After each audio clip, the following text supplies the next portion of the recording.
Over the next 45, 50 minutes or so, as I'm up here speaking, if I say something that generates a question in your mind, or if I say something you would like me to expand on, or if I say something that you would like to offer a comment on, I would ask you, please commit that to memory, or if you have the opportunity, write it down on a piece of paper, for it is my intention to open it up for some questions when I've done. And we'll have a couple of people that have mics out in the audience, so please keep that in mind while I'm speaking. I would ask you all, please take a close look at this face. This is the face of a college graduate. This is a face, as Rich just told you, of a college graduate who earned both of his degrees with the highest academic honors available. This is the face of a kind man, an honest man, a trustworthy man, a man of his word. Please take a look at this face.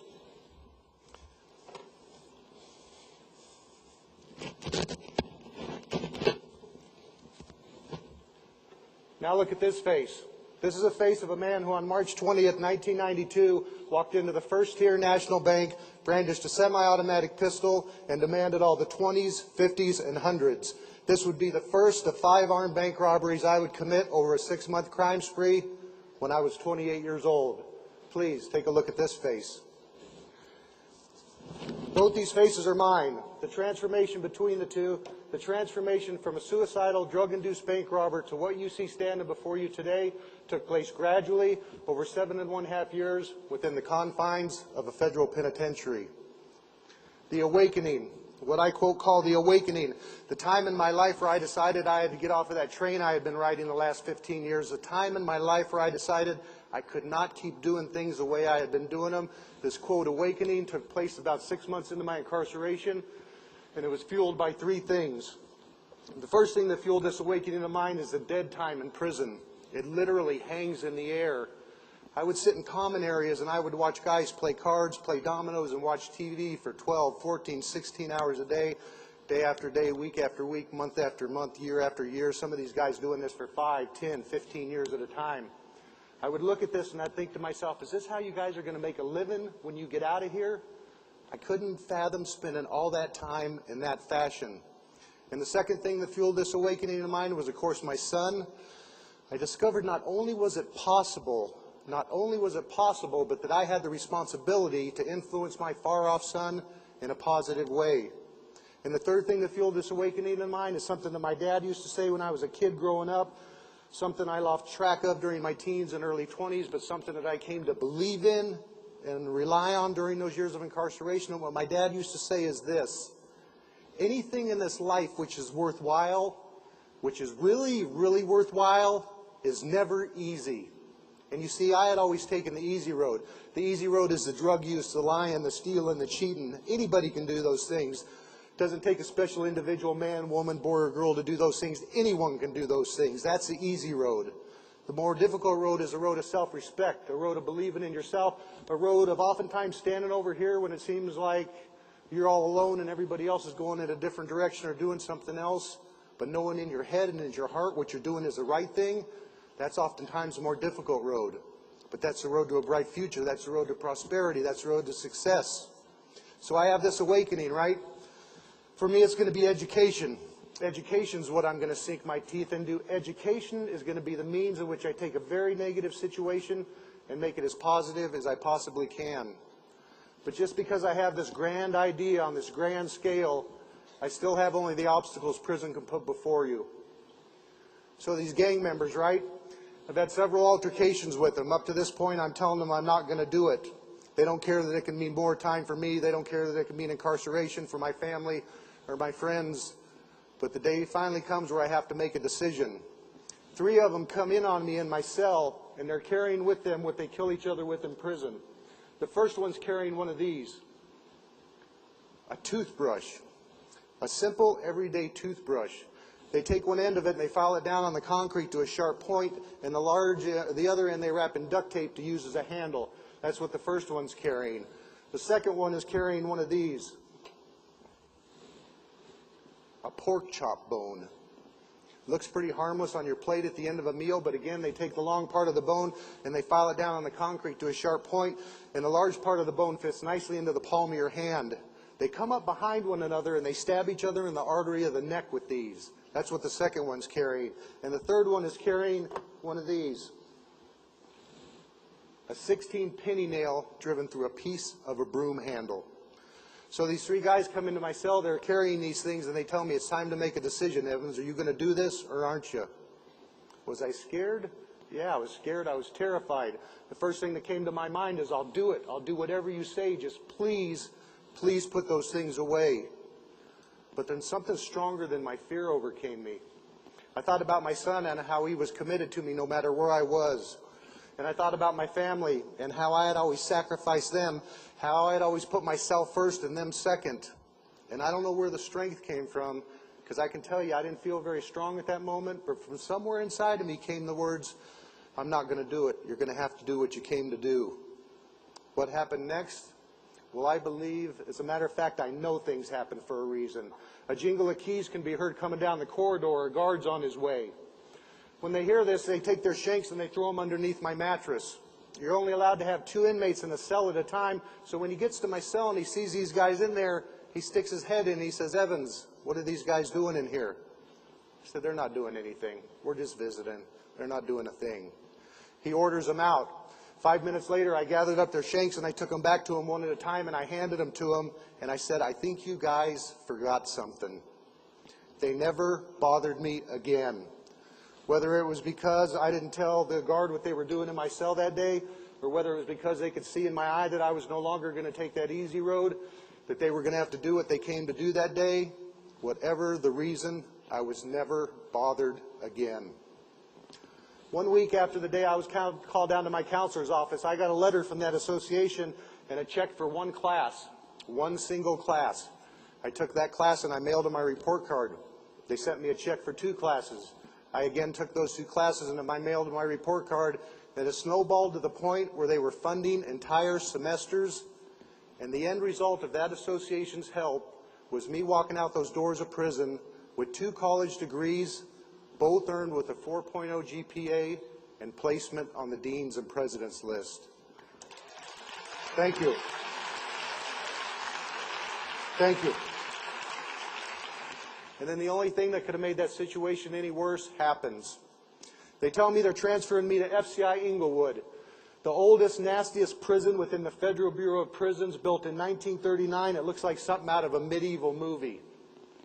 When I get to FCI Inglewood, I discover that the conditions are even worse because one of the housing units is closed down for asbestos removal. When I get to the housing unit that I'm assigned to, I discover within this housing unit is a common area called a pod. And in this pod that 150 guys share, it's probably about twice the size of this stage I'm standing on. In this common area that 150 guys share are 4 toilets, 4 sinks, 3 showers, and a microwave oven. And don't think that there's stalls between any of these things. Everything, I mean everything's done out in the wide open. So you got guys taking a shower here, guys using the bathroom here, guys brushing their teeth here, and guys lined up to heat up food in a microwave oven. Picture all those different activities taking place out in the wide open. So I get to this place, I'm looking at these conditions, and I'm thinking to myself, there's no way I can spend the next 5 years here. Again, I'm thinking, why is this happening to me? All I'm trying to do is earn a degree. All I'm trying to do is give myself a chance to succeed when I'm released. Why is this happening to me? Well, things do happen for a reason. I'm at FCI Inglewood for less than 3 weeks when I hear my name over the intercom. Evans number 24291-013, report to the records office immediately. I go down to the records office and the lady tells me, shut the door and sit down. I would later discover that FCI Inglewood is the only institution in the entire Federal Bureau of Prisons, over 200 institutions nationwide, the only one in this entire country that has this policy. They automatically review the sentence computation of everybody who's transferred into their facility via another facility. She tells me, shut the door and sit down. I just got off the phone with the regional office. We went over your sentence computation. There's been a mistake. You should not have been sentenced to 13 years. You should have only been sentenced to 8. You're going home in 10 days. And what I want to share with you now is 4 things that I learned over those 7.5 years of being locked in a cage. 4 central truths that I believe in my life to be the most important things to me, and in my humble opinion, just my humble opinion, should be the most important things in the lives of everybody in this room today. And the first thing that I learned over those 7.5 years is the value of time. Time is our most valuable commodity, bar none. Time is the most valuable thing we own, yet it is the thing we're often most wasteful with. We can't recycle it, we can't regenerate it, we can't rejuvenate it. Once it's gone, it's gone. And I became amazed what could be accomplished over short spans of time and over longer spans of time when I had set goals and agendas in front of me that I was constantly striving to achieve.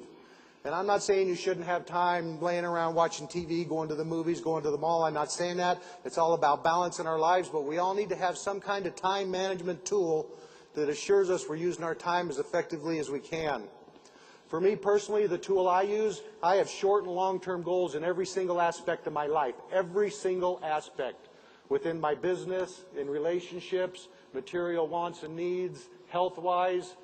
And just by habit, I ask myself several times a day, is what you're doing right now, Troy, getting you any closer to those goals? And if it's not, I change what I'm doing. It's that simple. I've heard some of my colleagues get up here and tell audience members, take out a piece of paper and write your goals down. And then put that piece of paper away in a drawer and revisit it 30 days later and see if you're any closer to accomplishing those.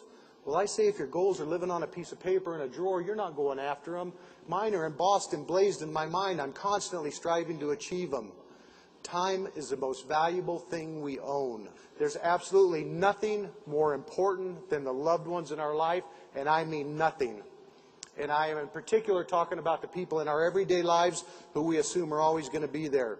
The people who at the end of the day get a peck on the cheek and then we go plop down on the couch. They get that same peck on the cheek as we head out the door in the morning. The people we assume are always going to be there, I'm here to tell you they're not always going to be there. And I didn't realize how important these people were until they were taken away from me. Let these people know you love them and let them know often. Don't have regrets later. Regrets later are mistakes made today. It's not what we have in our lives, but who. And we all need to ask ourselves, are we spending the least time with what's most important? Don't give the best hour of the day to your job.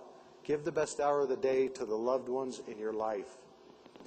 And the fourth and final thing I want to share with you that I learned over those 7.5 years, it's not important how we come to the events in our life. What's important is how we deal with them, how we go from today forward. When I stood up here and shared with you my 4.0 and my Deans and Presidents list, I didn't stand up here and share that with you to brag or boast. I shared that with you to help you understand that if that can be accomplished within the harsh and violent confines of a federal penitentiary, that we can accomplish anything out here in the free world with all the resources that we have at our disposal.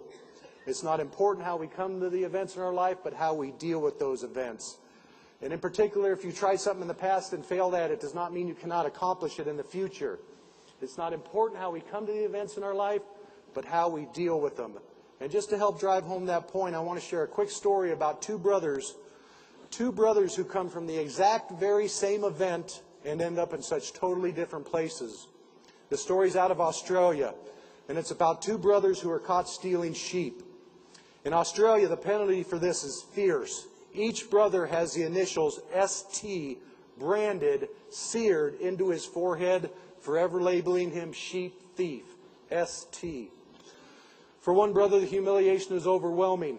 Traveling from town to town, he becomes crafty and cruel, yet he can never really escape himself, and after a very short few years, he dies under suspicious circumstances, a very tormented man. For the second brother, he decides he either has to face this crisis or be destroyed by it. He makes a conscious effort to earn back his self-respect. He starts every single day asking himself, what can I do just today to earn back my self-respect? As time passes, people begin to trust him, and his story becomes old, faded print on old, faded newspaper. He becomes a leader of the community, a champion of those who struggle, and an example of courage to the young. Many, many years later, a visitor comes to town, and he's amazed when he sees a little old man shuffling by a storefront with the initials ST branded into his forehead. So he asks the shopkeeper, who's that old guy? What's his story? The shopkeeper says he used to be the mayor here. There was some rumor about how he got those scars, but for the life of me, I can't remember what it was. I think it has to do with him being a saint. My favorite quote in the world, I love this quote. It's by Martin Luther King Jr. And it's not free at last, thank God Almighty, I'm free at last. That's my second favorite. My favorite quote in the world by Martin Luther King Jr. goes like this: I may not be the man I want to be. I may not be the man I ought to be. I may not be the man I could be. And I may not be the man I can be. But thank goodness I'm not the man I once was. Thank you very much for your time. I appreciate it.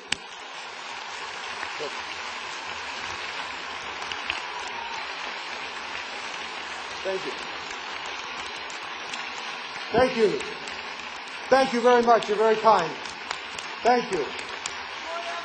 Thank you very much. He asked how old was my son when I got out and what's my relationship with him now. Well, he's 23 years old now, so he's got a car and a girlfriend. The old man's not near as important as he used to be. But, you know, we're very close. And when I talked earlier about you can't do anything about where you're at, all I could do is be the best prison dad I could be. That's all I could do. I didn't have any other option, and I tried to set the best example I could for him. I wrote him every single day for 7.5 years. A day never passed that I didn't write him a card or a letter. And we talked several times a week on the phone. My family flew him out several times a year to visit me, and I just tried to be the best prison dad I could be, and I'd like to think that part of that has contributed to the young man he is. We're very close now. But I'm glad you asked about him, because I want to tell you folks about the first time my son Eric and I saw each other when I was released from prison. When I found out I was getting out 5 years early, right? My release date happened to be 13 days before Christmas. And we kept it a secret from Eric that I was getting out. And my parents quickly made arrangements for him to fly from Iowa out to Phoenix. And this didn't raise any red flags for him, because he thought he was just coming to do Christmas with Grandma and Grandpa again, right? The same way he had been doing it every other year for the past 7.5 years. So this, again, didn't raise any red flags for him. So my mom, my dad, my brother, sister, and I, we all went down to Sky Harbor Airport where he was flying into. And my brother and I stayed about 4 gates back, me on one side of the hallway with a hat and sunglasses on, and my brother on the other side videotaping the whole thing. And my mom and my dad and my sister all went up to the gate Eric flew into, and they greeted him with hugs and kisses. And when they started walking my direction, I stepped out from the wall, and I started walking towards them. And when they got right next to me, I stepped in front of them, and I said, "Excuse me, can somebody tell me what time it is, please?" And I could see out of the corner of my eye, my boy's eyes were that big around, and his mouth was wide open. And my mom said, "It's 7:15. And I said, "Thank you very much." And I walked around him, and I kept going. And I could hear behind me, "That was my daddy." And my dad said, "No, Eric, that's not your dad. You know where your dad's at. Your dad's in prison." And he says, "Grandpa, you go get him right now. I'm telling you, that was my dad." How did I get into the speaking business? The association that funded my schooling while I was incarcerated was the National Speakers Association. Yeah, and great organization. Great organization, and while it was never actually said, it was always kind of implied that I would use my history and my struggles and accomplishments to try to make a difference in the lives of others. And when I was released and went to Phoenix, where most of my family resides, I happened to have lunch one day with a speaker who had been a professional for 30 years, Speaker Hall of Fame, had all the awards and accolades that go on with being a long-time professional speaker. And we had lunch together one day, and we happened to hit it off. And he needed somebody in his office, and I needed a job.